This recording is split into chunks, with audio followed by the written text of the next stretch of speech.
भक्तों, वैशाख मास की इस पावन यात्रा में हम अब उस अध्याय तक पहुंच चुके हैं जहां केवल श्रद्धा नहीं, अब जीवन के संकल्प और परिवर्तन की बात होती है। यह अध्याय 23 है।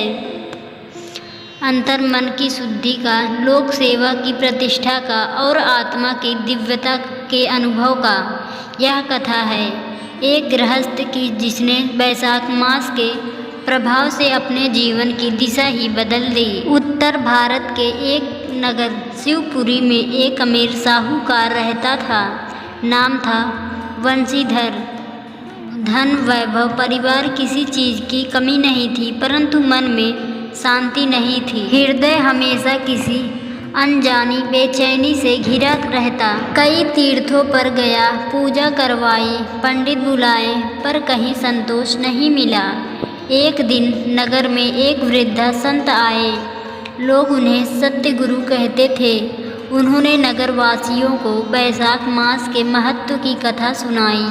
वे बोले, धनवान वही नहीं जो धन दे, अपितु वह जो सेवा में स्वयं को अर्पित करे। वैशाख मास सेवा का वह अद्भुत अवसर है जिसमें मनुष्य अपने भीतर के विकारों को धो सकता है। वंशीधर कथा के अंत में उनके चरणों में गिर पड़ा। गुरुदेव, मैं भी शांति चाहता हूँ, बताइए क्या करूँ। संत बोले, इस वैशाख मास में एक काम करो, प्रतिदिन प्रातः उठकर गरीबों को अन्न दो, निर्जनों को वस्त्र दो और किसी वृद्धा को अपने हाथ से स्नान कराओ। इन 3 कामों को करते हुए प्रभु के नाम का जाप करो और किसी से घृणा न रखो। वंशीधर ने उसी दिन अपने जीवन को बदलने का संकल्प लिया। वह प्रतिदिन अपने वैभव में मग्न रहने वाला व्यक्ति अब प्रभात में उठकर स्वयं झाड़ू लगाता, वृद्धाओं को नहलाता, अन्न बनवाकर बांटता। प्रारंभ में लोगों ने कहा, यह दिखावा है, यह धन से खेल रहा है, यह साहूकार कब संत बना। पर वंशीधर ने कोई उत्तर नहीं दिया। उसने केवल सेवा की और पूरे वैशाख मास तक निरंतर करते रहा। हर रोज जब वह किसी भूखे को भोजन देता, उसके चेहरे पर मुस्कान फैल जाती। जब वह किसी वृद्धा की पीठ सहलाता, उसका हृदय हल्का हो जाता। वह स्वयं को समझ नहीं पा रहा था कि यह कौन सी शक्ति है जो उसे भीतर से बदल रही है।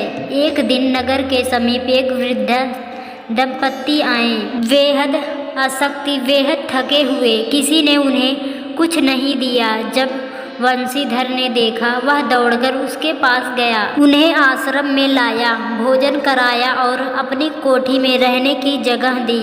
रात को जब वह वृद्धा बोला, हे वंशीधर, तुमने हमें केवल भोजन नहीं जीवन दिया है, तभी वंशीधर की आंखों में आंसू आ गए।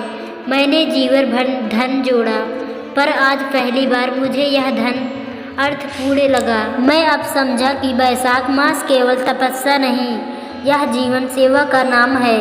वैशाख मास का अंतिम दिन आया। वंशीधर ने पूरे नगर को आमंत्रित किया। आज मैं यह कोठी एक वृद्धाश्रम के रूप में दान करता हूँ और शेष जीवन सेवा में बिताऊंगा।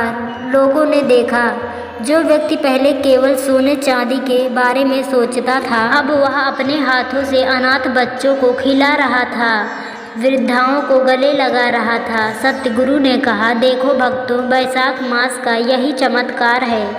यह केवल एक मास नहीं, यह आत्मा का जागरण है। जो इस मास में एक कर्म भी निस्वार्थ करता है, उसका जन्म सफल हो जाता है। वंशीधर का जीवन एक नई दिशा में बढ़ गया।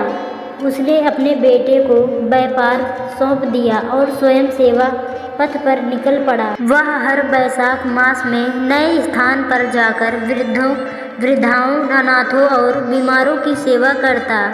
लोग उन्हें अब वंशी बाबा कहने लगे। एक दिन एक बालक उनके पास आया और बोला, बाबा, आप हमेशा कहते हैं वैशाख मास में सेवा सबसे बड़ा धर्म है, लेकिन मुझे तो खुद मदद चाहिए, मैं अनाथ हूँ। वंशी बाबा ने उसे गले लगा लिया।